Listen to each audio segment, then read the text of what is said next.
നമസ്കാരം, good morning. എല്ലാ പ്രേക്ഷകരെയും രാവിലെയിലേക്ക് സ്വാഗതം ചെയ്യുകയാണ്. ആദ്യം തന്നെ എല്ലാവർക്കും നല്ലൊരു ക്രിസ്മസ് ദിനം ആശംസിക്കുകയാണ്. അങ്ങനെ കാത്തിരുന്ന ക്രിസ്മസ് ദിവസം എത്തിച്ചേർന്നിരിക്കുകയാണ്. എല്ലാവരും ആഘോഷത്തിന്റെ ഒക്കെ തിരക്കിലായിരിക്കും. സന്തോഷത്തിന്റെയും സമാധാനത്തിന്റെയും പ്രത്യാശയുടെയും ഒക്കെ നല്ലൊരു ക്രിസ്മസ് ദിനമായിരിക്കട്ടെ എന്ന് ന്യൂസ് 18ന്റെ പേരിലും നിങ്ങൾക്കൊക്കെ ആശംസകൾ അറിയിക്കുകയാണ്. ഇന്ന് ഒരുപാട് വാർത്തകളും വിശേഷങ്ങളും ഒക്കെയുള്ള ദിവസം കൂടിയാണ്.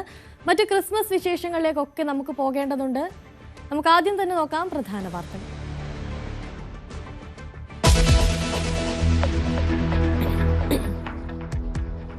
ക്രിസ്മസിന്റെ പ്രത്യാശയിൽ ലോകമെമ്പാടും തിരുപ്പിറവി ആഘോഷിക്കുന്നു. സംസ്ഥാനത്തെ പള്ളികളിൽ തിരുപ്പിറവി സ്മരണ പുതുക്കി ചടങ്ങുകൾ. പാതിരാ കുർബാനയിൽ പങ്കെടുത്ത വിശ്വാസികൾ.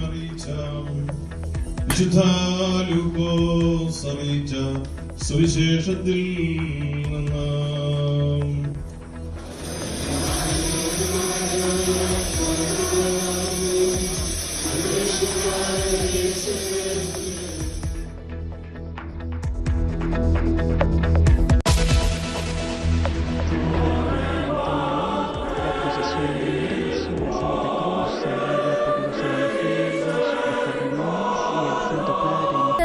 ദയ കാണിക്കണമെന്ന് പോപ്പ്, ദരിദ്രരെ സഹായിക്കണമെന്നും മാർപ്പാപ്പ.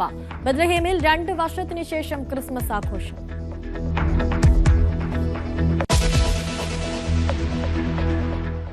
തിരുവനന്തപുരം മേയറായി ആര് വരും? അവസാനവട്ട ചർച്ചകളിൽ ആർ ശ്രീലേഖയ്ക്ക് മുൻതൂക്കം. പ്രഖ്യാപനം ഇന്നുണ്ടായേക്കും.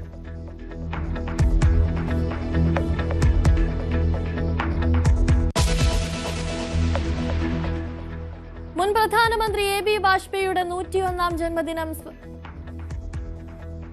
സദ്ഭരണ ദിനമായി ആചരിച്ച് കേന്ദ്ര സർക്കാരും ലോക് ഭവനും. ജീവനക്കാർ നിർബന്ധമായും പങ്കെടുക്കേണ്ടതില്ലെന്ന് കേരള ഭവൻ. വിശദീകരണം സർക്കുലർ വിവാദമായതോടെ.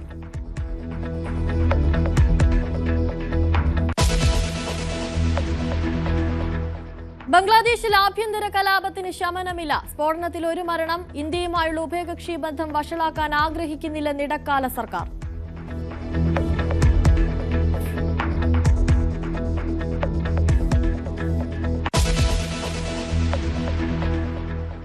പ്രത്യാശയുടെ തിരുപ്പിറവി.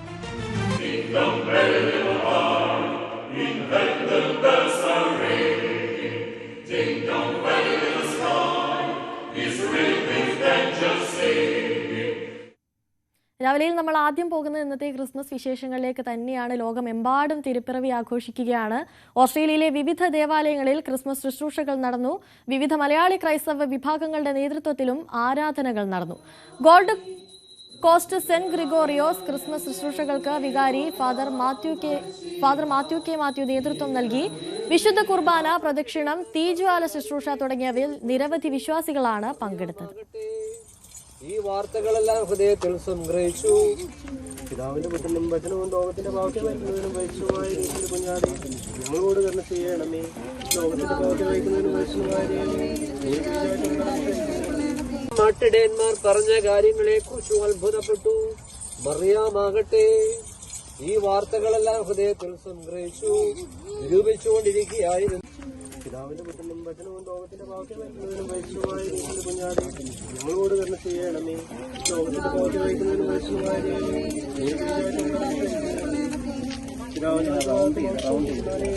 ഞങ്ങളോട് കരുണ ചെയ്യണമേ.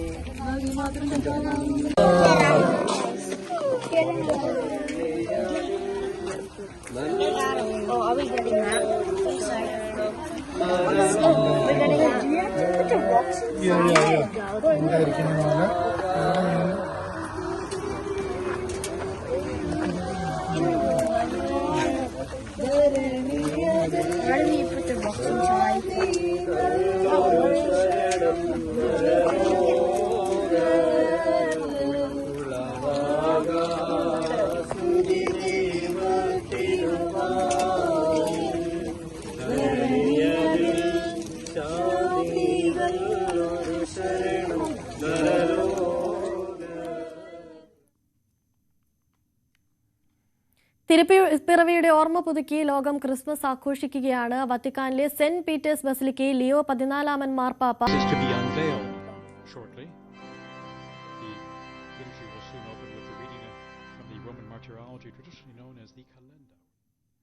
ഇനി കേരളത്തിലെ ക്രിസ്മസ് വിശേഷങ്ങളിലേക്ക് വരികയാണെങ്കിൽ സംസ്ഥാനത്തും വിപുലമായാണ് ക്രിസ്മസ് ആഘോഷങ്ങൾ നടക്കുന്നത്. ദേവാലയങ്ങളിൽ നടന്ന പാതിരാ കുർബാനയിൽ ആയിരക്കണക്കിന് വിശ്വാസികളാണ് പങ്കെടുത്തത്. സിറോ മലബാർ സഭ ആസ്ഥാനമായ മൗണ്ട് സെന്റ് തോമസിൽ നടന്ന ചടങ്ങുകൾക്ക് major arch bishop Raphael Thattil നേതൃത്വം നൽകി. പ്രത്യാശയുടെ തീർത്ഥാടകരാകാൻ എല്ലാവർക്കും കഴിയട്ടെ എന്നും അദ്ദേഹം ആശംസിച്ചു. ഈശോയിൽ എനിക്ക് ഏറ്റവും വാത്സല്യമുള്ള സഹോദരങ്ങളെ, 2025 ക്രിസ്മസ് നമുക്ക് വളരെയേറെ പ്രത്യേകതയുള്ള ഒരു ക്രിസ്മസാണ്. ഫ്രാൻസിസ് മാർപ്പാപ്പ 2025 ജൂബിലി വർഷത്തെ വിളിച്ചത് പ്രത്യാശയുടെ ജൂബിലി എന്നാണ്. മാർപ്പാപ്പ തന്നെ തെരഞ്ഞെടുത്ത മുദ്രാവാക്യം പ്രത്യാശയുടെ പ്രവാചകന്മാരും പ്രേക്ഷിതരുമാകുവാനുള്ള ആഹ്വാനമായിരുന്നു. ഈ വർഷത്തെ ക്രിസ്മസ് കൊണ്ടാടുമ്പോൾ ഈ നൂറ്റാണ്ടിലെ കാൽഭാഗം നമ്മൾ പിന്നിടുകയാണ്. ഈ നൂറ്റാണ്ടിലെ ആദ്യത്തെ 25 വർഷങ്ങൾ നമ്മൾ ദൈവത്തിന് മുൻപിൽ കൂപ്പുകരങ്ങളോടെ നന്ദിയോടെ നിൽക്കുകയാണ്. പ്രത്യാശയുടെ പ്രവാചകന്മാരെ പ്രേക്ഷിതരെ എന്നൊക്കെ പറയുമ്പോൾ ക്രിസ്മസ് നമ്മിൽ നിന്ന് പ്രതീക്ഷിക്കുന്ന ചില കാഴ്ചപ്പാടുകളുണ്ട്.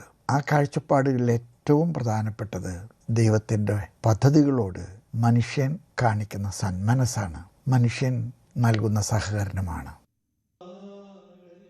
ലത്തീൻ അതിരൂപത ആർച്ച് ബിഷപ്പ് തോമസ് ജേനറ്റോയുടെ കാർമ്മികത്വത്തിലായിരുന്നു പാളയം സെന്റ് ജോസഫ് മെട്രോപൊളിറ്റൻ കത്തീഡ്രലിലെ തിരുക്കർമ്മങ്ങൾ.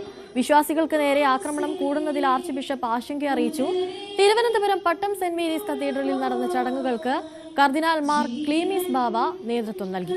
ഭയപ്പെടുത്താനും മർദ്ദിക്കാനും അവർക്ക് കഴിയും, എന്നാൽ ചേർത്ത് നിർത്താൻ നമുക്ക് കഴിയണമെന്നും വെറുപ്പുണ്ടാക്കുന്നവരുടെ ഹൃദയത്തിൽ വെളിച്ചം കൊടുക്കാൻ പ്രാർത്ഥിക്കണമെന്നും ക്രിസ്മസ് സന്ദേശത്തിൽ അദ്ദേഹം പറഞ്ഞു.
നിന്റെ ജനനത്താൽ സകല സ്വർഗീയരും ഭൗമികരും അതിശയിക്കുകയും നിനക്ക് പൂർണ്ണമായ സ്തുതി നൽകുകയും ചെയ്തതിനാൽ ദൈവമേ,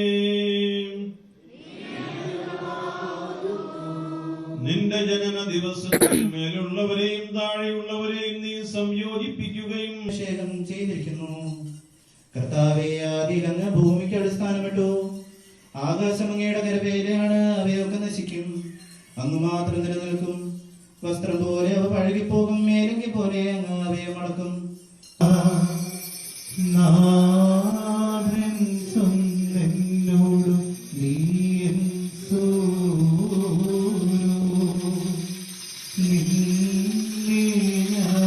ലോകത്തിന് ജീവനും രക്ഷയും അറിയിച്ച വിശുദ്ധ ലൂക്കോസ് അറിയിച്ച സുവിശേഷത്തിൽ നിന്ന്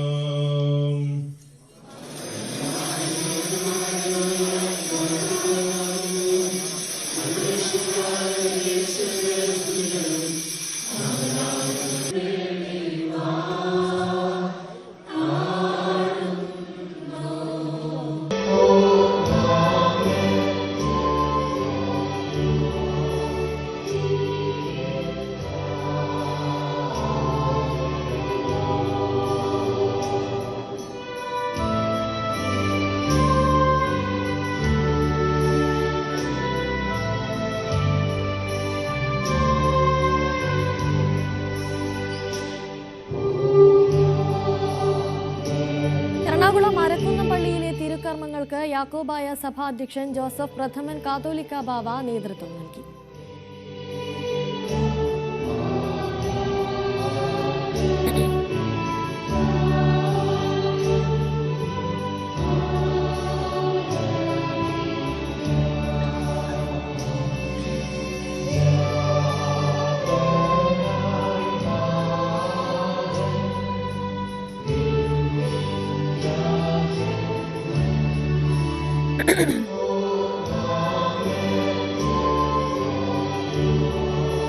കൊല്ലം ഇടമൺ സെന്റ് മേരീസ് ഓർത്തഡോക്സ് പള്ളിയിൽ ഓർത്തഡോക്സ് സഭാ അധ്യക്ഷൻ ബസേലിയോസ് മാത്യൂസ് തൃതീയൻ കാതോലിക്ക ബാവ കാർമ്മികത്വം വഹിച്ചു.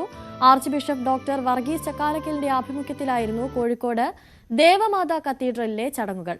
കരോൾ സംഘത്തിന് നേരെയുള്ള ആക്രമണം ദൗർഭാഗ്യകരമെന്ന് ആർച്ച് ബിഷപ്പ് പറഞ്ഞു. എറണാകുളം സെന്റ് ഫ്രാൻസിസ് അസീസി നടന്ന ചടങ്ങുകൾ വരാപ്പുഴ അതിരൂപത ആർച്ച് ബിഷപ്പ് ജോസഫ് കളത്തിപ്പറമ്പിൽ നേതൃത്വം നൽകി.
പാടിടുവിൻ കൈകൾ കൂപ്പിടുവിൻ പാടാമോദം പാടാം തിരുജനനം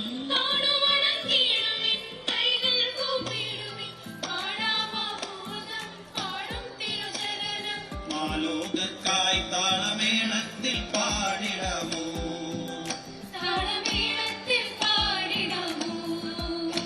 താരകങ്ങളെ താരകങ്ങളെ താരകജാലങ്ങളെ താളത്തിൽ പാടിടാമോ മേളത്തിൽ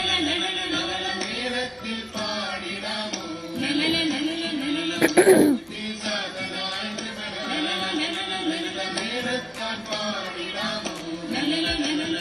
താരകങ്ങളെ താരകങ്ങളെ താരകജാലങ്ങളെ താളത്തിൽ പാടിടാമോ താളമേളത്തിൽ പാടിടാമോ താളത്തിൽ പാടിടാമോ താളമേളത്തിൽ പാടിടാമോ താളമേളത്തിൽ പാടിടാമോ.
വർഷത്തിനു ശേഷം വിപുലമായാണ് ബത്ലഹേമിലും ക്രിസ്മസ് ആഘോഷിക്കുന്നത്. ഗാസയിലെ യുദ്ധം കാരണം ബത്ലഹേമിൽ ക്രിസ്മസ് ആഘോഷിച്ചിരുന്നില്ല. നേറ്റിവിറ്റി ദേവാലയത്തിൽ നടന്ന പാതിരാ കുർബാനയിൽ 100 കണക്കിന് വിശ്വാസികളാണ് പങ്കെടുത്തത്.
Sisters, I'm very grateful that you joined for the celebration of Christmas.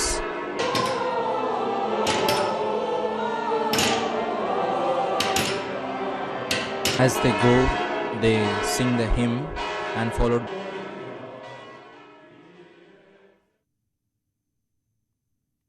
ഇനി ക്രിസ്മസ് ദിനത്തിലെ മറ്റൊരു അത്ഭുത വാർത്തയിലേക്കാണ് നമ്മൾ പോകുന്നത്. ലോകത്തെ ഏറ്റവും വലിയ ഒറിഗാമി ക്രിസ്മസ് നക്ഷത്രം തിരുവനന്തപുരം പാറശാലയിൽ പ്രകാശിക്കുകയാണ്. അങ്ങനെ പാറശാല നെടുവാൻവിള ഹോളി ട്രിനിറ്റി ദേവാലയത്തിലാണ് 1 ലക്ഷത്തിലേറെ ചെറു നക്ഷത്രങ്ങൾ കൂട്ടി യോജിപ്പിച്ച് കൂറ്റൻ നക്ഷത്രം ഒരുക്കിയിട്ടുള്ളത്. ചാർലി ചാപ്ലിന്റെയും എലിസബത്ത് രാജ്ഞിയുടെയും ഏറ്റവും വലിയ ചിത്രങ്ങൾ വരച്ച് 2 തവണ ഗിന്നസ് റെക്കോർഡ് നേടിയ ചിത്രകാരനും കലാസംവിധായകനുമായ ഗിന്നസ് ശ്രീരാജാണ് ഈ കൂറ്റൻ നക്ഷത്രത്തിന് പിന്നിലെ ശില്പി. നമസ്കാരം. ഞാനിപ്പോൾ ഉള്ളത് പാറശാലയ്ക്ക് സമീപത്ത് നെടുവാൻവിളയിലാണ്. നെടുവാൻവിള ഹോളി ട്രിനിറ്റി ദേവാലയത്തിൽ ഇവിടെ ക്രിസ്മസിൻ്റെ ഭാഗമായി ഒരു പടുകൂറ്റൻ നക്ഷത്രം ഒരുങ്ങുകയാണ്. എന്താണ് പ്രത്യേകത എന്ന് വെച്ച് കഴിഞ്ഞാൽ 1,05,000 കുഞ്ഞു നക്ഷത്രങ്ങൾ കൊണ്ടാണ് ഈ ഒരു പടുകൂറ്റൻ നക്ഷത്രം ഒരുങ്ങുന്നത്. ഇതിൻ്റെ ശില്പി എന്ന് പറയുന്നത് ശ്രീരാജാണ്. ശ്രീരാജ നമ്മളോടൊപ്പമുണ്ട്. നമുക്ക് വിശേഷങ്ങൾ ചോദിച്ച് മനസ്സിലാക്കാം. നമസ്കാരം ശ്രീരാജ. എന്താണ് ഈ ഒരു അതിൻ്റെ ഒരു പ്രത്യേകത എന്തൊക്കെയാണ്? ഇതിൻ്റെ ഒരു പ്രത്യേകത ലോകത്തിലെ ഏറ്റവും വലിയ ഒറിഗാമി അതായത് ഏറ്റവും കൂടുതൽ ഒറിഗാമി നക്ഷത്രങ്ങൾ ചേർത്ത് വെച്ചുകൊണ്ട് ഏറ്റവും വലിയൊരു നക്ഷത്രം ചെയ്യുക എന്നുള്ളതാണ്. അതായത് നമ്മൾ ഒറിഗാമി എന്ന് പറയുന്നത് പേപ്പർ കൊണ്ട് പേപ്പർ ഫോൾഡ് ചെയ്ത് കട്ട് ചെയ്യാതെ ഒട്ടിക്കാതെ ഫോൾഡ് ചെയ്ത് മടക്കി എടുക്കുന്ന ഒരു കലാസൃഷ്ടിയാണ് ഒറിഗാമി എന്ന് പറയുന്നത്. മടക്കി മാത്രം എടുക്കും. മടക്കി നമ്മളത് പ്രസ് ചെയ്തെടുക്കുമ്പോൾ സ്ട്രക്ചർ ഇങ്ങനെ കിട്ടും. അതിനാണ് ഒറിഗാമി ആർട്ട് എന്ന് പറയുന്നത്. അതെല്ലാം കൂടെ 1,05,200 പീസ് ചേർത്ത് വെച്ചിട്ട് 38 അടി ഉയരവും 28 അടി വീതിയുള്ള 8 ലീഫുള്ള നക്ഷത്രമാണ് ചെയ്യുന്നത്. അത്ര ഹൈറ്റാണ് ഇതിന് വന്നിട്ടുള്ളത്. 38 അടി പൊക്കത്തിലാണ്. അതാണ് ഇതിൻ്റെ പ്രത്യേകത. എത്ര ദിവസം എടുത്തു നിർമ്മാണം? ഇത് ഏകദേശം 1 മാസത്തോളം ഇതിൻ്റെ നിർമ്മാണ പ്രവൃത്തികളുണ്ടായിരുന്നു. ഇത് ഫ്രെയിമിൽ ഒട്ടിച്ചാണ് വെച്ച് പോകുന്നതാണ്. അതായത് നമ്മുടെ ഈ ഇത്രയും സ്റ്റാർ നിൽക്കാനായിട്ട് ഒരു കാൽക്കുലേറ്റ് ചെയ്തിട്ട് ഇതിൻ്റെ ഒരു സ്ട്രക്ചർ ചെയ്തിട്ട് അത് ഫുള്ളായിട്ട് പേപ്പർ കൊണ്ട് കവർ ചെയ്തിട്ട് അതിൻ്റെ മുകളിൽ ഗം വെച്ചിട്ട് ഇത് വരുന്നായിട്ട് ഒട്ടിക്കും. കാരണം നമ്മൾ ടോട്ടൽ ഒരു പേപ്പർ ഒറിഗാമി സ്ട്രക്ചറായിട്ട് തന്നെ അത് വരണം, സ്റ്റാറായിട്ട്. അതാണ് ഒരു നിർമ്മാണ ചിലവൊക്കെ എത്ര വരും? നിർമ്മാണ ചിലവ് വലിയ ചിലവല്ല. ഒരു ഈ പേപ്പറിൻ്റെ ചിലവും പിന്നെ നമ്മുടെ ഈ സ്ട്രക്ചർ അടിക്കാൻ വേണ്ടി ഫ്രെയിമിൻ്റെ അധ്വാനങ്ങൾ ആവശ്യമാണ്. അതാണ് അങ്ങനെ ഏകദേശം ചർച്ചിലെ യുവജനങ്ങളും പിന്നെ കുറേ നമ്മുടെ ചേച്ചിമാരൊക്കെ അല്ലെങ്കിൽ ഒരു 50 പേര് അടുപ്പിച്ച് ഇതിൻ്റെ ഈ നിർമ്മാണത്തിലുണ്ടായിരുന്നു, ചേർന്നാണ് ചെയ്തത്. ഇടവകയിലെ ഒരു കൂട്ടം വിശ്വാസികൾ ചേർന്നാണ് ഈ ഒരു ഉദ്യമത്തിന്, ഈ ഒരു മഹാനക്ഷത്രം ഒരുക്കുന്നതിന് ശ്രീരാജിന് പിന്തുണ നൽകുന്നത്. അതിന് നേതൃത്വം നൽകുന്നത് സെലിനാണ്. നമ്മളൊപ്പം സെനിലും ഉണ്ട്. സെലിൻ നമസ്കാരം. എങ്ങനെയാണ് ഈ ഒരു പ്രവർത്തനം നിങ്ങൾ എങ്ങനെയൊക്കെയാണ് ഏകോപിപ്പിച്ചത്? ആർട്ടിസ്റ്റ് ശ്രീരാജ് തമിഴ്നാട് സ്വദേശിയാണ്. ഹോളി ട്രിനിറ്റി ചർച്ച് ലൊക്കേഷൻ ഇഷ്ടപ്പെടുകയും ഇടവക വികാരിയെ കാണുകയും ശ്രീരാജിൻ്റെ ഈ സ്റ്റാർ നിർമ്മാണത്തിൻ്റെ അറിയിക്കുകയും ചെയ്തു. അതിൻ പ്രകാരം ഇടവക വികാരി ഇടവകയിൽ അറിയിക്കുകയും ഇടവക ജനങ്ങൾ അതിനെ സന്തോഷപൂർവ്വം സ്വീകരിക്കുകയും ചെയ്തു. 1 മാസത്തോളം 50 പേർ ഇടവക ജനങ്ങൾ ഒരുമിച്ച് ശ്രീരാജിനോടൊപ്പം കൈകോർത്തുകൊണ്ട് ഇരവ് പകൽ കഠിന അധ്വാനമാണ് നാളെ നാം കാണുന്നത്. സാധാരണമായി വിദേശ രാജ്യങ്ങളിൽ നാം കേട്ടിട്ടുണ്ട് ഇങ്ങനെ വലിയ വലിയ സ്റ്റാറും ക്രിസ്മസ് ഫാദറിൻ്റെയൊക്കെ റെക്കോർഡ്. പക്ഷേ ഇന്ത്യയിൽ കേരള ദേശത്ത് ഇങ്ങനെ ഒരു നിർമ്മാണം നടത്തുന്നത്, ഒരു സ്റ്റാറിൻ്റെ നിർമ്മാണം നടത്തുന്നത് ഒരു അഭിമാന നിമിഷമായി കാണുന്നു. ഞങ്ങളുടെ ദേവാലയത്തിനും ഞങ്ങളുടെ ഇടവക ജനങ്ങൾക്കും അതൊരു അഭിമാനമാണ്. ശ്രീരാജിന് താങ്ക് യു. എത്ര പേരുണ്ടായിരുന്നു നിങ്ങളുടെ മൊത്തത്തിൽ? 50 പേരുണ്ടായിരുന്നു. 5 വയസ്സ് മുതൽ 80 വയസ്സ് അമ്മച്ചി വരെ ഇതിൽ ഉൾപ്പെട്ടിട്ടുണ്ട്. വളരെ സന്തോഷപൂർവ്വത്തോടെയാണ് ഇതെല്ലാവരും ചെയ്തത്. എങ്ങനെയാണ് ഇതിന് സമയം കണ്ടെത്തിയിരുന്നത്? സമയം സ്കൂളിൽ ഇതിൽ കുറേ വീട്ടമ്മമാർ ഇതിൽ ഉൾപ്പെട്ടിട്ടുണ്ടായിരുന്നു. മക്കളെയൊക്കെ സ്കൂളിൽ അയച്ചിട്ട് ആ സമയം വരും. സ്കൂളിൽ മക്കൾ തിരിച്ചു വരും മുൻപ് ഓടിയെത്തും. പിന്നെ അവരെ കാര്യങ്ങളൊക്കെ ചെയ്യും. പിന്നെ അത് കഴിഞ്ഞിട്ട് ഇത് തന്നെയായിരുന്നു അവരെ പണി. 1 മാസത്തോളം ഇത് തന്നെയായിരുന്നു പണി. അത് കണ്ട് മാത്രമാണ് ഞങ്ങൾക്ക് 1 മാസത്തിൽ വളരെ കുറഞ്ഞ കാലത്തിലാണ് ഇത് ചെയ്ത് തീർത്തത്. അവരെ സ്വന്തം കാര്യങ്ങളൊക്കെ മാറ്റി വെച്ചുകൊണ്ടാണ് ഇതിലേക്ക് ഓരോരുത്തരും ഇറങ്ങി നിന്ന് ഇന്നൊരു വിജയത്തിലേക്ക് ഞങ്ങൾ എത്തിയിരിക്കുന്നത്. 1 നൂറ്റാണ്ടിലധികം പഴക്കമുള്ള ഈ ദേവാലയത്തിൻ്റെ തിരുമുറ്റത്തൊഴുകുന്ന ഈ മഹാനക്ഷത്രം ഇത്തവണത്തെ ക്രിസ്മസിന് ഏറെ കൗതുകം സൃഷ്ടിക്കുമെന്നുള്ളതിൽ തർക്കമില്ല. അരുൺ മോഹൻ, ന്യൂസ് 18, നെയ്യാറ്റിൻകര. ക്രിസ്മസ് കളറാക്കാൻ കേക്ക് ഫെസ്റ്റും ഫാഷൻ ഷോയും സംഘടിപ്പിച്ചിരിക്കുകയാണ് വണ്ടൂർ ബ്ലോക്ക് കുടുംബശ്രീ. വണ്ടൂർ ടൗൺ സ്ക്വയറിൽ രുചി വൈവിധ്യം പരിചയപ്പെടുത്തി കേക്ക് ഫെസ്റ്റും ഇവർ ഒരുക്കിയിരുന്നു. കൊച്ചുകുട്ടികൾ മുതൽ വീട്ടമ്മമാരെ വരെ ഉൾപ്പെടുത്തി റാം വാക്കും ഇവർ സംഘടിപ്പിച്ചു. വനിതാ സംരംഭങ്ങൾക്ക് വിപണി കണ്ടെത്തുക എന്നൊരു ലക്ഷ്യം കൂടിയുണ്ട് ഈ ആഘോഷത്തിന് പിന്നിൽ. വണ്ടൂർ ടൗൺ സ്ക്വയറിലായിരുന്നു കേക്ക് ഫെസ്റ്റ്. ബ്ലോക്കിന് കീഴിലെ വിവിധ ഗ്രാമപഞ്ചായത്തുകളിൽ നിന്നുള്ള യൂണിറ്റുകൾ തയ്യാറാക്കിയ 44 ഇനം കേക്കുകളാണ് വിൽപ്പനയ്ക്കുണ്ടായിരുന്നത്. 7 മണിയോടെയാണ് ഫാഷൻ ഷോ ആരംഭിച്ചത്.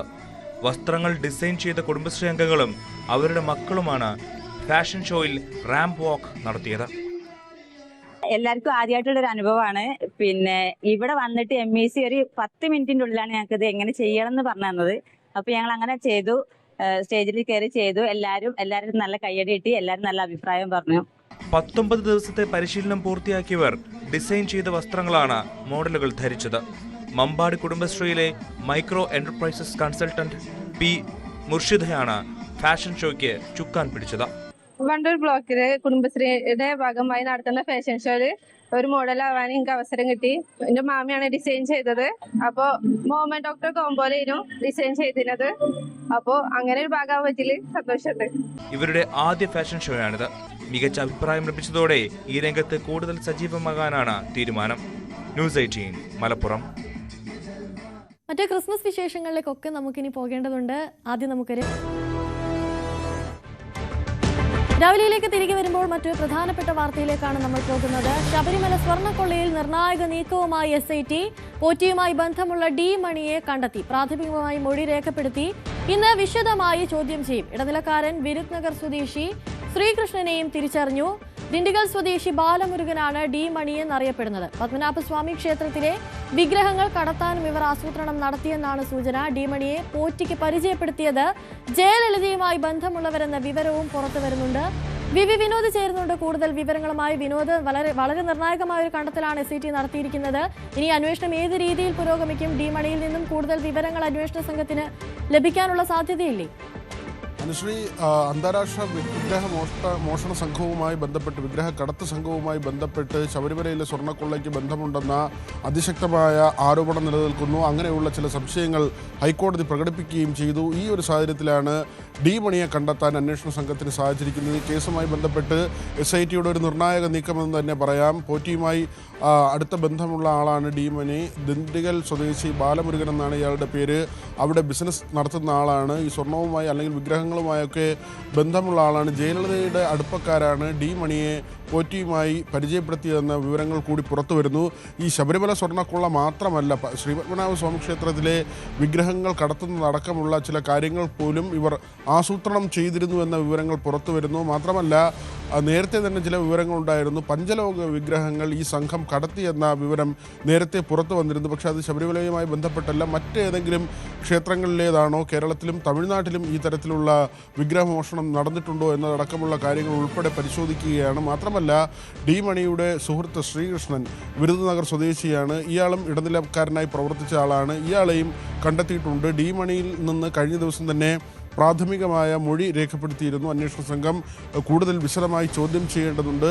നേരത്തെ ദേവസ്വം ബോർഡ് അംഗങ്ങളായിരുന്ന ആളുകളെ ചോദ്യം ചെയ്യുമെന്ന് അവരെ വിളിക്കാനുള്ള തീരുമാനം, അവരെ ചോദ്യം ചെയ്യലിന് വിളിപ്പിച്ചിട്ടുണ്ട്. അത്തരത്തിലുള്ള നടപടികളിലേക്ക് കൂടി അന്വേഷണ സംഘം കടന്നിരിക്കുകയാണ്. ഇതിൽ പത്മകുമാറിൻ്റെ അറസ്റ്റ് കൊണ്ട് മാത്രം കാര്യങ്ങളായില്ല, അല്ലെങ്കിൽ N വാസുവിൻ്റെ അറസ്റ്റ് കൊണ്ട് മാത്രം കാര്യങ്ങൾ നടപടി പൂർത്തിയാകില്ല എന്ന തരത്തിലുള്ള ആക്ഷേപങ്ങളും ആരോപണങ്ങളും ഉയർന്നു വന്നിരുന്നു. മാത്രമല്ല, ഈ കേസ് അട്ടിമറിക്കുന്നതിന് സംസ്ഥാനത്തെ 2 മുതിർന്ന ADGPമാരുടെ ഭാഗത്ത് നിന്ന് നീക്കം നടക്കുന്നുവെന്ന ആരോപണം പ്രതിപക്ഷ നേതാവ് ഉൾപ്പെടെയുള്ളവർ ഉന്നയിക്കുകയും ചെയ്തു.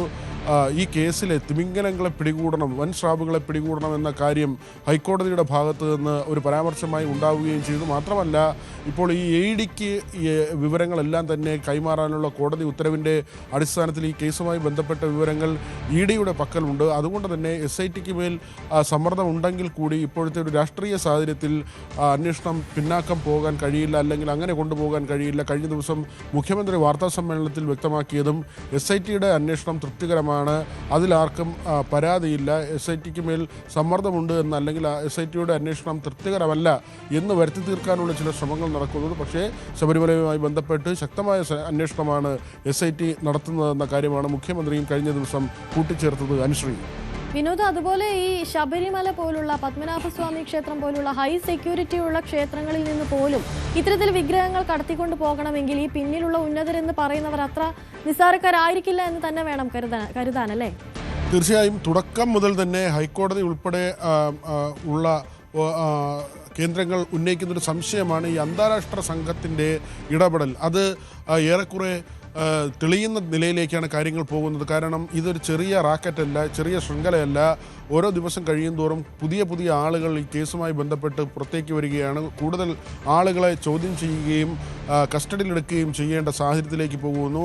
ഈ തമിഴ്നാട് കേന്ദ്രീകരിച്ചാണ് ഇതിൻ്റെ ഒരു നീക്കങ്ങൾ നടന്നിട്ടുണ്ട്. ബാംഗ്ലൂരിലേക്കൊക്കെ ശബരിമലയിൽ നിന്നുള്ള കട്ടളപ്പാളുകൾ കൊണ്ടുപോയെങ്കിൽ പോലും തമിഴ്നാട്ടിൽ നിന്നുള്ള ചില നീക്കങ്ങൾ തന്നെയാണ് ഇതിൽ ഏറ്റവും സുപ്രധാനമായി കണക്കാക്കുന്നത്. കാരണം ഈ അന്താരാഷ്ട്ര വിഗ്രഹ കടത്ത് സംഘം പ്രവർത്തിക്കുന്നത് തമിഴ്നാട് കേന്ദ്രീകരിച്ചാണ് പ്രധാനമായും. അവരുടെ നെറ്റ്വർക്ക് പല കേന്ദ്രങ്ങളിലുണ്ട്. അതിൻ്റെ തുടർച്ചയെന്നോണം തന്നെയാണ് കേരളത്തിലെ സംഭവ വികാസങ്ങളെ നമ്മൾ നോക്കിക്കാണാൻ ശബരിമലയിൽ നടന്നതും അതിൻ്റെ തുടർച്ചയായി തന്നെ എന്ന് വേണം കരുതാൻ. ബാംഗ്ലൂരിലും ഈ സംഘത്തിൻ്റെ നെറ്റ്വർക്കുകൾ പ്രവർത്തിക്കുന്നുണ്ട്. സ്മാർട്ട് ക്രിയേഷൻ്റെ ഉടമയെയും അതോടൊപ്പം തന്നെ ജുവല്ലറി ഉടമയും ഒക്കെ തന്നെ പോലീസ് നേരത്തെ ചോദ്യം ചെയ്യുകയും ഇരുവരെയും അറസ്റ്റ് ചെയ്യുകയും പിന്നീട് റിമാൻഡിൽ വിടുകയും ചെയ്യുന്ന സാഹചര്യമുണ്ടായിരുന്നു. ഇവർക്കൊക്കെ തന്നെ ഇതിൽ നിർണായകമായ പങ്കുണ്ട്. ഇവരുടെ മൊഴികൾ വ്യക്തമല്ല. SIT തന്നെ പറയുന്നത് അന്വേഷണവുമായി ജുവലറി ഉടമയും അതോടൊപ്പം തന്നെ സ്മാർട്ട് ക്രിയേഷൻ്റെ CEOയും ഒക്കെ തന്നെ സഹകരിക്കുന്നില്ല എന്ന കാര്യമാണ്. കാരണം അവർ പലതും മറച്ചു വയ്ക്കാൻ ശ്രമിക്കുന്നു എന്നതാണ്. സ്വർണത്തിൻ്റെ കാര്യത്തിലൊന്നും തന്നെ വ്യക്തമായ കാര്യങ്ങൾ പറയുന്നില്ല. കൊണ്ടുപോയ സ്വർണ്ണമല്ല തിരികെ നൽകിയത്, അല്ലെങ്കിൽ പണിക്കൂലിയായി എടുത്ത സ്വർണത്തിന് പുറമേ ഉള്ള സ്വർണം എവിടേക്ക് പോയി എന്നതിനപ്പുറത്തേക്ക് ഈ സ്വർണത്തിൻ്റെ മൂല്യവും വിലയും മാത്രമല്ല ഇതിൻ്റെ ഒരു പ്രാധാന്യം കൂടി. ഏതൊക്കെ ക്ഷേത്രങ്ങളിൽ കാലങ്ങളായി ഇരിക്കുന്ന വസ്തുവാണ്, ഇതിന് അന്താരാഷ്ട്ര മാർക്കറ്റിൽ ലഭിക്കുന്ന വില എത്രയാണ്, അവിടെയാണ് ഈ വിഗ്രഹ കടത്ത് സംഘങ്ങളുടെ ഇടപെടൽ വലിയ തോതിൽ സംശയിക്കപ്പെടുകയും അതിലേക്ക് തന്നെ കാര്യങ്ങൾ അടുക്കുന്ന നിലയിലേക്ക് ഇപ്പോൾ സംഭവവികാസങ്ങൾ എത്തുകയും ചെയ്യുന്നത്. ഡി മണി ഈ കേസുമായി ബന്ധപ്പെട്ട വളരെ പ്രധാനപ്പെട്ട ഒരു വ്യക്തി തന്നെയാണ്.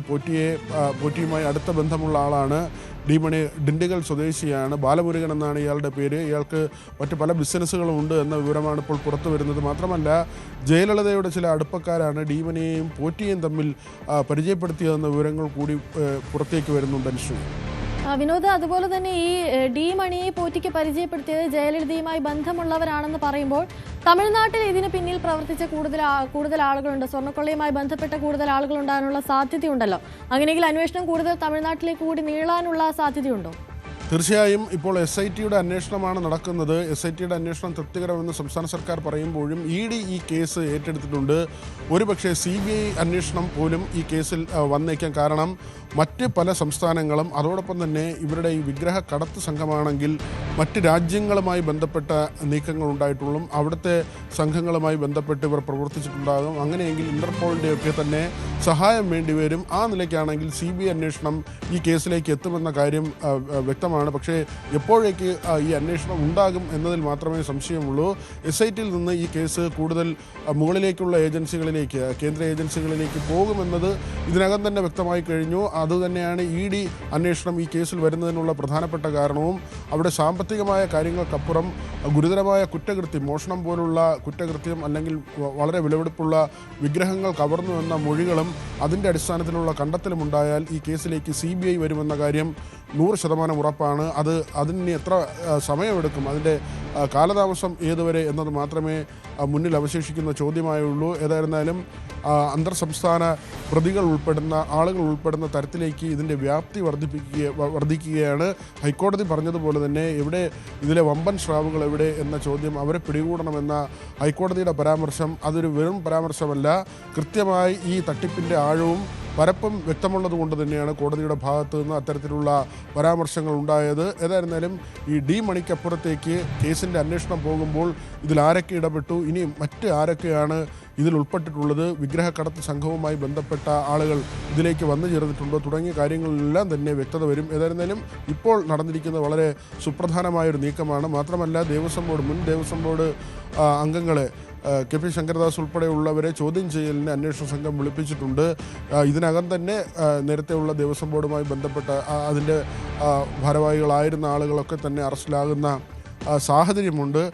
കൂടുതൽ പേരെ ചോദ്യം ചെയ്യുന്നുണ്ട്. എവിടെയൊക്കെയാണ് ഇതിൻ്റെ ഗൂഢാലോചന നടന്നതെന്നത് വ്യക്തമാകേണ്ടതുണ്ട്. ആരൊക്കെയാണ് ഈ മഹസറിൽ തിരിമറി നടത്തുന്നത് മുതൽ വിഗ്രഹക്കടത്താണെങ്കിൽ ആ എൻഡ് വരെ സഞ്ചരിച്ചതിൽ ആരൊക്കെയുണ്ട്, ആരൊക്കെ ഇടപെട്ടു, ഏതൊക്കെ സംസ്ഥാനങ്ങളിലുള്ള ആളുകളാണ് ഇതിൻ്റെ പിന്നിൽ പ്രവർത്തിച്ചത്, കേരളത്തിൽ നിന്ന് എത്ര പ്രധാനപ്പെട്ടവർ ഇതിൻ്റെ പിറകിൽ പ്രവർത്തിച്ചു എന്നതടക്കമുള്ള ഒട്ടനവധി ചോദ്യങ്ങൾക്ക് ഇനിയും ഉത്തരം ലഭിക്കേണ്ടതുണ്ട്. ഏതായിരുന്നാലും ഇപ്പോൾ SIT വളരെ പ്രധാനമായ ഒരു നീക്കം നടത്തിയിരിക്കുന്നു. ഇതിൽ ഡി മണി എന്ന പോറ്റിയുടെ ഏറ്റവും വലിയ അടുപ്പക്കാരനെ കണ്ടെത്താൻ കഴിഞ്ഞു എന്നത് ഈ കേസിൽ ഒരു നിർണായകമായ കാര്യമാണ്. അനുശ്രീ, ശരി, ശബരിമല സ്വർണ്ണക്കൊള്ളയിൽ SIT അങ്ങനെ നിർണായകമായ നീക്കം നടത്തിയിരിക്കുകയാണ്. ഡി മണിയെ കണ്ടെത്തിയിരിക്കുന്നു. ഇനി ഉള്ള SITയുടെ നീക്കങ്ങൾ എന്തൊക്കെയാണെന്ന് വരും ബുള്ളറ്റിനുകളിൽ നമുക്കറിയാം. വി വിനോദാണ് കൂടുതൽ വിവരങ്ങൾ നൽകിയത്.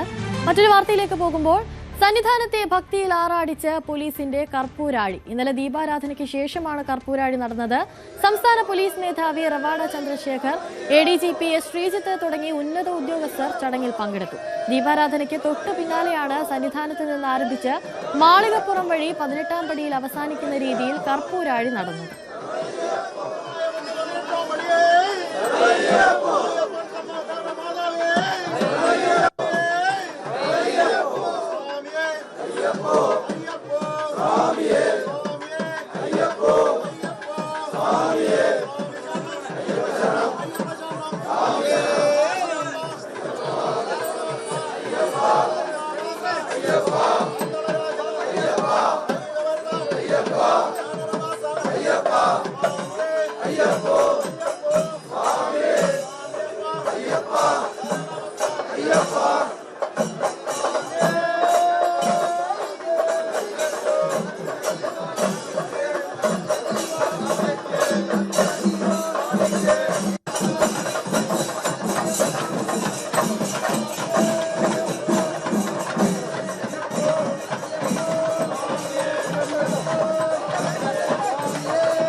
ശബരിമലയിൽ ഇന്നലെയും 1 ലക്ഷം കഴിഞ്ഞ് തീർത്ഥാടക തിരക്ക്. 1,04,216 പേരാണ് ഇന്നലെ മല കയറിയത്. ഇന്ന് രാവിലെയും തിരക്ക് തുടരുകയാണ്. നാളെ ശബരിമല സന്നിധാനത്ത് തങ്കേങ്കി ചാർത്തിയുള്ള ദീപാരാധന നടക്കും. തങ്കേങ്കി ഘോഷയാത്ര നിലയ്ക്കൽ പിന്നിടുന്നത് മുതൽ ശബരിമലയിലേക്ക് ഭക്തർക്ക് നിയന്ത്രണമുണ്ടാകും. നാളെ 30,000 പേർക്ക് മാത്രമാണ് ശബരിമല സന്നിധാനത്ത് ദർശനമുള്ളത്. 2,000 പേരെ സ്പോട്ട് ബുക്കിംഗ് വഴി കടത്തിവിടും. സന്നിധാനത്ത് നിന്ന് G ശ്രീജിത്ത് ചേരുന്നുണ്ട് കൂടുതൽ വിവരങ്ങളുമായി. Sreejith, good morning. സന്നിധാനത്ത് നാളെ തങ്കേങ്കി ഘോഷയാത്ര എത്തിച്ചേരുകയാണ്. ഇപ്പോൾ തന്നെ ഭക്തജനങ്ങൾക്ക് നിയന്ത്രണം ഏർപ്പെടുത്തിയിട്ടുണ്ട്. തുടക്കത്തിലുള്ളതുപോലെ വലിയ തരത്തിലുള്ള ഒരു ഭക്തജന തിരക്ക് അത് നിയന്ത്രിക്കാൻ മറ്റെന്തൊക്കെ സംവിധാനങ്ങളാണ് സന്നിധാനത്ത് ഒരുക്കിയിട്ടുള്ളത്? അനുശ്രീ, തീർച്ചയായും വലിയ തിരക്ക് തുടരുന്നു. തുടർച്ചയായ ദിവസങ്ങളിൽ ഏതാണ്ട് 1 ലക്ഷം കവിയുന്ന ഭക്തരുടെ തിരക്ക്. ഇന്നലെ 1,04,000-ൽ പരം ഭക്തരാണ് സന്നിധാനത്തെത്തിയത്. ഇനിയുള്ള ദിവസങ്ങളിൽ ചില നിയന്ത്രണങ്ങളുണ്ട്. എന്നോടൊപ്പം ഇപ്പോൾ ഇതിനെക്കുറിച്ച് സംസാരിക്കാൻ ഈ സന്നിധാനത്തെ പോലീസിന്റെ ഉന്നത ഉദ്യോഗസ്ഥനായ SO P ബാലകൃഷ്ണൻ നായർ ചേരുന്നുണ്ട്. ഈ 1 ലക്ഷം കടന്നുപോയ ദിവസവും കൺട്രോളിൽ നിൽക്കുന്നുണ്ടോ? കഴിഞ്ഞ 2 ദിവസങ്ങളിൽ വളരെ വലിയ തിരക്കാണ് സന്നിധാനത്ത് അനുഭവപ്പെടുന്നത്. എങ്കിലും ഈ തിരക്ക് ശരിയായ രീതിയിൽ നിയന്ത്രിക്കാൻ പോലീസിന് കഴിയുന്നുണ്ട്. 1 ലക്ഷം കഴിഞ്ഞെങ്കിലും നമ്മൾ മരക്കൂട്ടത്തിൻ്റെ അപ്പുറം നീണ്ടിട്ടില്ല. ആ രീതിയിലുള്ള ക്രമീകരണങ്ങൾ ചെയ്തിട്ടുണ്ട്. ഭക്തർക്ക് തിരക്കുള്ള സമയങ്ങളിൽ ഭക്തർ എന്തൊക്കെ ചെയ്യണമെന്നതിനെക്കുറിച്ച് മെഗാഫോൺ വെച്ച് 11 കേന്ദ്രങ്ങൾ അനൗൺസ് ചെയ്യുന്നുണ്ട്. അപ്പോൾ ആ രീതിയിൽ തിരക്ക് പരമാവധി പോലീസൊക്കെ വളരെ കഠിനമായ രീതിയിൽ ജോലി ചെയ്ത് തിരക്ക് നിയന്ത്രിക്കാൻ ശ്രമമാണ്. 18ാം പടിയിലും അതുപോലെ കൊടിമരത്തും അതുപോലെ സോപാനത്തുമുള്ള പോലീസ് ഉദ്യോഗസ്ഥർ ഈ തിരക്ക് ഭക്തർക്ക് ശരിയായ ദർശനങ്ങൾ കിട്ടാൻ വേണ്ടി വളരെ കഠിനമായ രീതിയിലാണ് പ്രവർത്തിച്ചുകൊണ്ടിരിക്കുന്നത്. ഇപ്പോഴത്തെ സ്ഥിതി പോലീസിന്റെ നിയന്ത്രണത്തിൽ തന്നെയാണ്. ഈ നാളെ ഒക്കെ നിയന്ത്രണങ്ങളുണ്ടല്ലോ. ഈ തങ്കേങ്കി ഘോഷയാത്ര വരുമ്പോൾ നാളെ 30,000 പേർക്ക് മാത്രമാണ് ദർശനം, 2,000 മാത്രമാണ് സ്പോട്ട് ബുക്കിംഗ്. ഈ നിയന്ത്രണങ്ങൾ എങ്ങനെയാണ് സാർ? ഈ ഘോഷയാത്ര വരുന്ന സമയത്തുണ്ട് ഭക്തരെ കടത്തിവിടില്ല എന്നുള്ളതാണ്. ആ നിയന്ത്രണങ്ങൾ ഇപ്പോൾ അത്ര സ്പോട്ട് ബുക്കിംഗ് പ്രകാരം 30,000 ആൾക്കാരാണ് അനുവദിച്ചിരിക്കുന്നത്. അതുപോലെ അതിനൊന്നിച്ച് പമ്പയിലും അതിനനുസരിച്ച് നിയന്ത്രണങ്ങളുണ്ടാവും. കൂടുതൽ ആൾക്കാരെ കടത്തിവിട്ടാൽ ഈ തങ്കേങ്കി ഘോഷയാത്രയ്ക്ക് പോകുമ്പോൾ അത് ഘോഷയാത്രയ്ക്ക് ബുദ്ധിമുട്ട് ഉണ്ടാക്കും എന്ന് കരുതിയാണ് അത്തരം നിയന്ത്രണങ്ങൾ ഏർപ്പെടുത്തിയിരിക്കുന്നത്. അതായത് ഈ കടന്നു വരുന്ന സമയത്ത് ഭക്തരെ അത് കടന്നു പോയ ശേഷമായിരിക്കും ആ സമയങ്ങളിൽ ഇതും ഒരുമിച്ച് ഭക്തരും ഘോഷയാത്രയും ഒരുമിച്ച് കടന്നു വരുന്ന രീതി ഉണ്ടാവില്ല. ഉണ്ടാവില്ല. ഘോഷയാത്ര മാത്രമാണ് വരിക. ആ സമയത്ത് ഭക്തർക്ക് നിയന്ത്രണങ്ങൾ ഉണ്ടാവും. ഈ 2000 നാളത്തെ സ്പോട്ട് ബുക്കിംഗ്. അത് കഴിഞ്ഞു ആളുകൾ വന്നാൽ എന്ത് ചെയ്യാനാണ് ഒരു തീരുമാനം? അത് അതിനനുസരിച്ചിട്ട് എങ്ങനെയാണ് ആ സമയത്ത് ആൾക്കാർ വരുന്നതനുസരിച്ചിട്ട് ഉചിതമായ തീരുമാനം എടുക്കാനാണ് ഇപ്പോൾ തീരുമാനിച്ചിരിക്കുന്നത്. എൻ്റെ ഒരു ആൾക്കാരുടെ ഒരു അഭ്യർത്ഥന എന്ന് വെച്ചാൽ പുൽമേട് വഴി ഒരുപാട് സ്വാമിമാർ ഇപ്പോൾ വരുന്നുണ്ട്. കഴിഞ്ഞ ദിവസമൊക്കെ 5000-ൽ കൂടുതൽ ആൾക്കാർ വരുന്നുണ്ട്. ഏതോ ഒരു ആൾ ഇട്ട റീൽസ് കണ്ടാണ് അങ്ങനെ വരുന്നത് എന്നാണ് അറിഞ്ഞത്. അപ്പോൾ അത് പുൽമേട് ഏറ്റവും കഠിനമായ പാതയാണ്. പുൽമേട് 7 കിലോമീറ്റർ ഉണ്ട്. ചെങ്കുത്തായി ഇറക്കമാണ്. പോലീസിൻ്റെ ഇപ്പോൾ ഏറ്റവും പോലീസും NDRF സ്ട്രെച്ചർ ടീമൊക്കെ ഇപ്പോൾ ഏറ്റവും കൂടുതൽ കഷ്ടപ്പെടുന്നത് വെച്ചാൽ അത് ആ വഴി ആൾക്കാർ ഇറങ്ങുമ്പോൾ അവർക്ക് ക്ഷീണമായി അവിടെ വീണ് പോലീസ് സ്ട്രെച്ചറിൽ എടുത്തുകൊണ്ടുവരികയാണ്. അപ്പോൾ ദയവ് ചെയ്ത് ഭക്തന്മാർ, പ്രായമായ കുട്ടികളോ സ്ത്രീകളോ ഉള്ള ആൾക്കാർ പുൽമേട് വഴിയുള്ള പാത ഒഴിവാക്കണമെന്നാണ് അഭ്യർത്ഥിക്കാനുള്ളത്. ആരോഗ്യം ഒന്ന് നോക്കണം, എന്നിട്ട് വേണം ആ വഴി തിരഞ്ഞെടുക്കാൻ അല്ലേ? അതെ. ഒരുപാട് ആൾക്കാർ വഴിയിൽ തളർന്നു വീഴുന്നുണ്ട്. അപ്പോൾ പോലീസിന് വളരെ ബുദ്ധിമുട്ടുണ്ട്. ചെങ്കുത്തായ പാത സ്ട്രെച്ചറുമായി ഭക്തരെ ഹോസ്പിറ്റലിലേക്ക് എത്തിക്കാൻ വളരെ ബുദ്ധിമുട്ട് അനുഭവപ്പെടുന്നുണ്ട്. ദയവ് ചെയ്ത് ആ പാത പരമാവധി ഒഴിവാക്കണം എന്നാണ് അഭ്യർത്ഥിക്കാനുള്ളത്. Thank you. എന്തായാലും അതാണ് സന്നിധാനം SO ആണ് ന്യൂസ് 18നോട് രാവിലെ തന്നെ പ്രതികരിച്ചിരിക്കുന്നത്. നമുക്ക് ഇവിടെ പല ഭക്തരുമൊക്കെ നിൽക്കുന്ന സാഹചര്യം തൊട്ടപ്പുറത്ത് ഉണ്ട്. നമുക്ക് അവരിലേക്ക് കൂടി പോകാം എന്ന് കരുതുകയാണ്. ഇവിടെ അതായത് അനുശ്രീ, ഇനിയുള്ള ദിവസങ്ങളിലെ തിരക്കിൻ്റെ ഒരു പ്രധാനപ്പെട്ട നിയന്ത്രണം അത് വളരെ ഗൗരവമായിട്ട് കാണും. നമുക്ക് പല ഭക്തരും ഇതുവഴി വരുന്ന ഭക്തരുണ്ട്. ഈ തിരക്ക് ഇവിടെ ഒരു ബുദ്ധിമുട്ടുണ്ടാകുന്നുണ്ടോ? എങ്ങനെയാണ്? നല്ല തിരക്കുണ്ട്. തിരക്ക് നടപ്പന്തലിലും 18-ാം പടിയിലുമാണ് ബുദ്ധിമുട്ട്. നടപ്പന്തലിലും നല്ല തിരക്കാണ്. ഇന്നലെ രാത്രി മുതൽ നല്ല തിരക്കാണ്. അതുപോലെ തന്നെ 18-ാം പടി കയറുന്നിടത്തും നല്ല തിരക്കാണ്. അത് ആ ഒരു ബുദ്ധിമുട്ടേ ഉള്ളൂ. അല്ലാതെ ബാക്കി കാര്യങ്ങളിലൊക്കെ നല്ല ഇതിലാണ് പോകുന്നത്. എന്തായാലും അതാണ് ഇവിടെ ഇവിടുത്തെ കാര്യങ്ങളെല്ലാം നിയന്ത്രിക്കുന്ന റവന്യൂ ഉദ്യോഗസ്ഥർ ഉൾപ്പെടെയുള്ളവരാണ് സംസാരിച്ചത്. എന്തായാലും നിലവിൽ ഈ ഒരു തിരക്ക്, വലിയ തിരക്ക്, 1 ലക്ഷം കഴിഞ്ഞ തിരക്കിലേക്ക് പോകുമ്പോഴും 18-ാം പടി കഴിഞ്ഞ്, അതായത് ഈ പരമാവധി ചില സമയങ്ങളിൽ ശരംകുത്തി അല്ലെങ്കിൽ മരക്കൂട്ടം വരെ ഒരു തിരക്കുണ്ടാകും. അതിനപ്പുറത്തേക്കില്ല. നാളെ എത്തുന്ന ഭക്തർ പ്രധാനമായും ശ്രദ്ധിക്കേണ്ടത് ഈ ഒരു സമയത്ത്, അതായത് തങ്കേങ്കി ഘോഷയാത്ര കടന്നു വരുന്ന സമയത്ത് നിയന്ത്രണങ്ങളുണ്ടാകും. ഇപ്പോൾ രാവിലെ 9 മണിക്ക് ശേഷം നിലയ്ക്കൽ നിന്ന് ഭക്തരെ കടത്തിവിടില്ല. 10 മണിക്ക് ശേഷം പമ്പയിൽ നിന്ന് ഭക്തരെ കടത്തിവിടില്ല. അത് ഏതാണ്ട് അതായത് ശരംകുത്തിയിൽ തങ്കേങ്കി ഘോഷയാത്ര എത്തിയ ശേഷം മാത്രമായിരിക്കും പിന്നീട് ഭക്തരെ കടത്തിവിടുക എന്നാണ് അറിയിച്ചിട്ടുള്ളത്. സ്ഥിതിഗതികൾ അനുസരിച്ച് ഇതിൽ ചെറിയ മാറ്റങ്ങൾ ഉണ്ടാകും. എന്തായാലും നാളെ വൈകുന്നേരം 5:30-ക്കാണ് തങ്കേങ്കി ഘോഷയാത്ര ശബരിമല സന്നിധാനത്ത് എത്തുക. ശരംകുത്തിയിൽ എത്തുക. അതിന് തൊട്ടു പിന്നാലെ 6:30യോടുകൂടി ദീപാരാധനയ്ക്ക് തൊട്ട് മുന്നോടിയായി ഇവിടെ 18-ാം പടി കയറും. തുടർന്ന് തങ്കേങ്കി ചാർത്തിയുള്ള ദീപാരാധന നടക്കും. എന്തായാലും ഭക്തിയിലാണ് ശബരിമല സന്നിധാനമുള്ളത്. മറ്റന്നാളാണ് മണ്ഡലപൂജ. മറ്റന്നാൾ രാവിലെ 11 മണിയോടുകൂടിയാണ് മണ്ഡലപൂജ സന്നിധാനത്ത് നടക്കുക. മറ്റന്നാൾ രാത്രി ഹരിവരാസനം പാടി നടയടയ്ക്കും. പിന്നീട് 30-ന് വൈകുന്നേരമായിരിക്കും ശബരിമല നട തുറക്കുക. നാളെ പ്രത്യേകം ശ്രദ്ധിക്കുക, നാളെ 30,000 ഭക്തർക്ക് മാത്രമാണ് വെർച്വൽ ക്യൂ വഴി ദർശനമുള്ളത്. 2,000 പേർക്കാണ് സ്പോട്ട് ബുക്കിംഗ് ഉണ്ടാകുക. പല വഴിയും, പ്രത്യേകിച്ച് പുല്ലുമേട് വഴിയൊക്കെ ഇനിയുള്ള ദിവസങ്ങളിൽ യാത്ര ഒഴിവാക്കുന്നതായിരിക്കും നല്ലത്. കാരണം അവിടെ 1000 പേരെ മാത്രമേ കടത്തിവിടൂ എന്ന ഹൈക്കോടതി നിർദ്ദേശം കർശനമായി അത് നടപ്പാക്കുന്നുണ്ട്. ഇന്നലെ രാവിലെ കയറാൻ വന്നവർക്ക് പലർക്കും 1000-ൽ കവിഞ്ഞതിനാൽ അവിടെ തന്നെ തങ്ങേണ്ടി വന്ന സാഹചര്യമുണ്ട്. അതുകൊണ്ട് ഭക്തർ പ്രത്യേകം ശ്രദ്ധിക്കുക. പുല്ലുമേട് വഴിയുള്ള കാനന പാത വഴി ഈ സമയം ദർശനം നടത്താൻ എത്തുന്നവർക്ക് അത് ഒരുപക്ഷെ ഈ വഴി തിരഞ്ഞെടുക്കുന്നത് ഒരല്പം ബുദ്ധിമുട്ടുണ്ടാക്കും. വീണ്ടും കാത്തിരിക്കേണ്ടി വരുന്ന സാഹചര്യമൊക്കെയും വരാനാണ് സാധ്യത. അപ്പോൾ നാളെ 2,000-ആണ് സ്പോട്ട് ബുക്കിംഗ്. അത് കഴിഞ്ഞെത്തുന്നവർക്ക് സാഹചര്യം അനുസരിച്ച് ഒരുപക്ഷെ കയറ്റി വിട്ടേക്കാം. പക്ഷേ വലിയ രീതിയിൽ ഭക്തരുടെ തിരക്ക് നാളെയും മറ്റന്നാളും സന്നിധാനത്ത് പോലീസ് അനുവദിക്കില്ല എന്നാണ് അറിയിച്ചിരിക്കുന്നത്. ശരി, ജി ശ്രീജിത്താണ് സന്നിധാനത്ത് നിന്നും കൂടുതൽ വിവരങ്ങൾ നൽകിയത്. മറ്റൊരു വാർത്തയിലേക്ക് പോകുമ്പോൾ, ഒസ്മാൻ ഹാദിയുടെ മരണത്തിന് പിന്നാലെ ബംഗ്ലാദേശിലുണ്ടായ കലാപത്തിന് ശമനമില്ല. ഇന്നലെയുണ്ടായ ബോംബേറിൽ ഒരാൾ കൊല്ലപ്പെട്ടു. കലാപത്തിൽ ഹിന്ദു യുവാവ് ക്രൂരമായി കൊല്ലപ്പെട്ട സംഭവത്തിൽ ഇന്ത്യയിലെ വിവിധയിടങ്ങളിൽ പ്രതിഷേധം നടക്കുന്നുണ്ട്. അതിനിടെ നാട് വിട്ടുപോയ BNP നേതാവ് താരിഖ് റഹ്മാൻ ധാക്കയിൽ മടങ്ങിയെത്തിയത് വലിയ ചർച്ചകൾക്കാണ് വഴിവെച്ചിരിക്കുന്നത്. അവാമി ലീഗിന് മത്സരിക്കാൻ കഴിയാത്ത സാഹചര്യത്തിൽ തെരഞ്ഞെടുപ്പിൽ മേൽക്കൈ BNPക്കുണ്ട്. പ്രധാനമന്ത്രി പദം ലക്ഷ്യമിട്ട് തന്നെയാണ് താരിഖ് 17 വർഷങ്ങൾക്ക് ശേഷം ബംഗ്ലാദേശിലെത്തിയതെന്നാണ് നിരീക്ഷണം. അതേസമയം ഇന്ത്യയുമായുള്ള പ്രശ്നങ്ങൾ പരിഹരിക്കാൻ നീക്കങ്ങൾ തുടങ്ങിയെന്ന ബംഗ്ലാദേശ് സാമ്പത്തിക ഉപദേശകന്റെ പരാമർശവും ചർച്ചയാവുകയാണ്. അഭിലാഷ് രാധാകൃഷ്ണൻ ചേരുന്നുണ്ട് കൂടുതൽ വിവരങ്ങളുമായി. അഭിലാഷ്, വലിയ തരത്തിലുള്ള പ്രക്ഷോഭങ്ങൾ ഇപ്പോഴും നടന്നുകൊണ്ടിരിക്കുകയാണ്. ഒരു ശമനമില്ലാത്ത രീതിയിൽ പ്രക്ഷോഭങ്ങൾ മുന്നോട്ട് പോകുന്നു എന്ന് തന്നെ വേണം കരുതാൻ, അല്ലേ?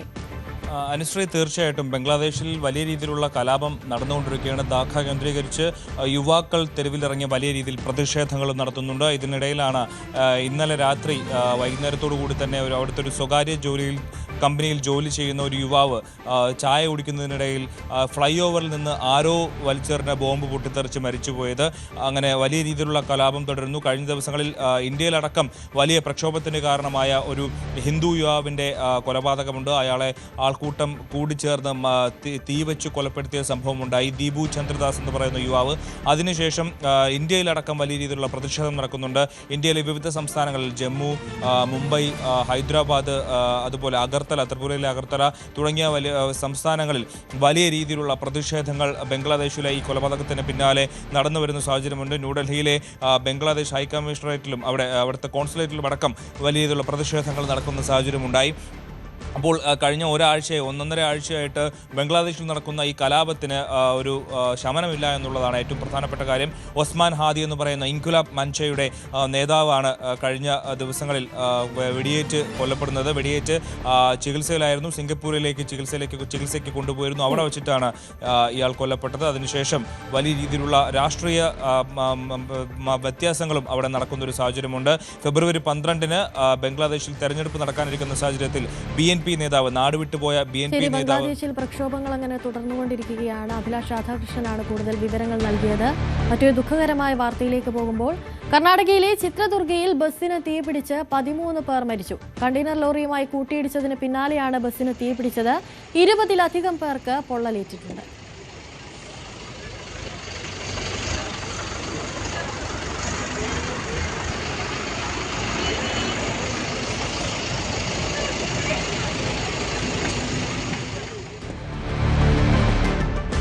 കഥകളിയെ അടുത്തറിയാനും ആസ്വദിക്കാനും വേദിയൊരുക്കുകയാണ് കൊല്ലം പരവൂരിലെ വനമാലി കൾച്ചറൽ ട്രസ്റ്റ്. ക്ലബിന്റെ 3ാം വാർഷികത്തോടനുബന്ധിച്ച് കഴിഞ്ഞ ദിവസം നടത്തിയ പരിപാടികൾ ജനപങ്കാളിത്തം കൊണ്ട് ശ്രദ്ധേയമായി.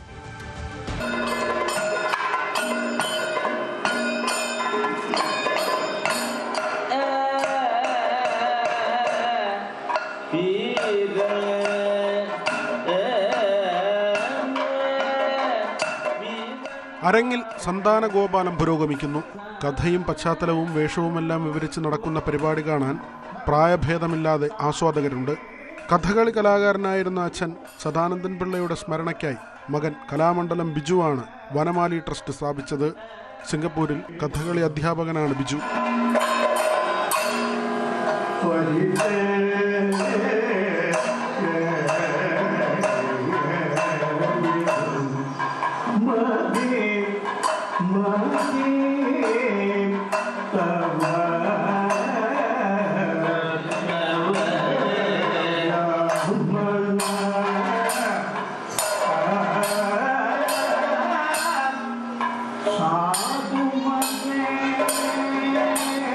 കൊല്ലം പരവൂർ കേന്ദ്രീകരിച്ച് കഴിഞ്ഞ 3-ൽ-പരം വർഷങ്ങളായി കഥകളി എന്ന കലാരൂപത്തെ പ്രചാരം ചെയ്യുന്നതിന് വേണ്ടി രൂപം കൊണ്ട വനമാലി കൾച്ചറൽ ട്രസ്റ്റിൻ്റെ ചെയർമാനാണ് ഞാൻ. സിംഗപ്പൂരിൽ ഭാസ്കേഴ്സ് ആർട്സ് അക്കാദമി എന്ന കഥകളി ഡാൻസ് സ്കൂളിൽ കഥകളി അധ്യാപകനായി ജോലി ചെയ്തു വരികയാണ്. അതിനിടയിൽ കിട്ടുന്ന സമയങ്ങളിൽ പരവൂരിൽ കഥകളിയെ ജനകീയമാക്കുവാനും കഥകളിക്ക് കൂടുതൽ ആസ്വാദകരെ സൃഷ്ടിക്കുവാനും വേണ്ടി വനമാലി കൾച്ചറൽ ട്രസ്റ്റ് എന്ന നാമധേയത്തിൽ ഒരു ട്രസ്റ്റ് രൂപീകരിക്കുകയും സുമനസ്സുകളായ പരവൂരിലെ കലാ ആസ്വാദകരുടെ സഹകരണത്തോടുകൂടി അത് 3 വർഷമായി നടത്തിക്കൊണ്ടുവരികയും ചെയ്തു വരുന്നു.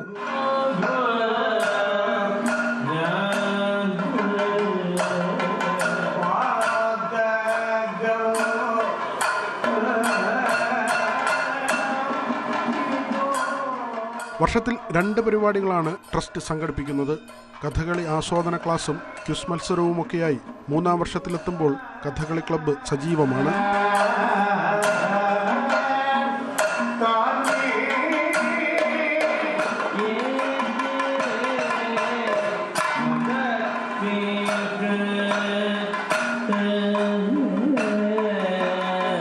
ഇവിടുത്തെ ഒരു വലിയ കഥകളി ആചാര്യനുണ്ടായിരുന്നു, ശ്രീ സദാനന്ദൻ പിള്ള. അദ്ദേഹത്തിൻ്റെ മകൻ കലാമണ്ഡലം ബിജു ആണ് ഇതിന് നേതൃത്വം കൊടുത്ത് സംഘടിപ്പിച്ചിട്ടുള്ളത്. 3ാമത് വാർഷികമാണ് ഇന്നിവിടെ നടക്കുന്നത്. കഴിഞ്ഞ 2 വാർഷികത്തിലും ഇന്നും ഈ 3 വാർഷികങ്ങളിലും പ്രാഥമികമായ കഥകളിയെക്കുറിച്ച് നല്ല രീതിയിൽ കുട്ടികൾക്കും മുതിർന്നവർക്കും കഥകളെക്കുറിച്ച് എന്തെങ്കിലും മനസ്സിലാക്കണമെന്നുള്ളവർക്ക് വളരെ ആധികാരികമായ രീതിയിൽ 2 മണിക്കൂറോളം നിൽക്കുന്ന ക്ലാസ് എല്ലാ കഥകളി നടക്കുന്ന ദിവസങ്ങളിലും നടത്തുന്നുണ്ട്.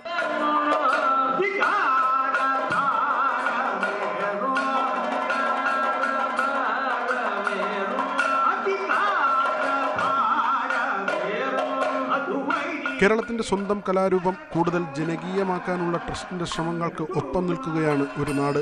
ന്യൂസ് 18 കൊല്ലം.